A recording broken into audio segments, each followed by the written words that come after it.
እየተቃቀፉበት ነው እንጂ አዎ አይነን ጨፍና ዙር እንዳትገልጥ አይነን እንዳትገልጥ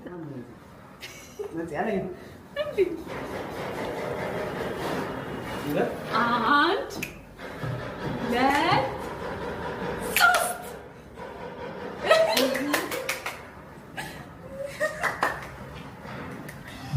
ለምን ነው የምትከሰተው?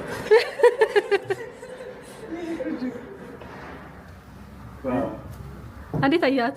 ያምራል። ግማሽ ነው። ያምራል። እንዴት አየኸው ቀሚሱ? እኔ ባውልቆ ደስ ይለኛል።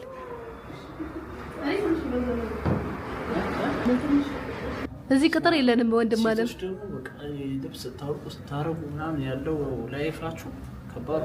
አዎ በጣም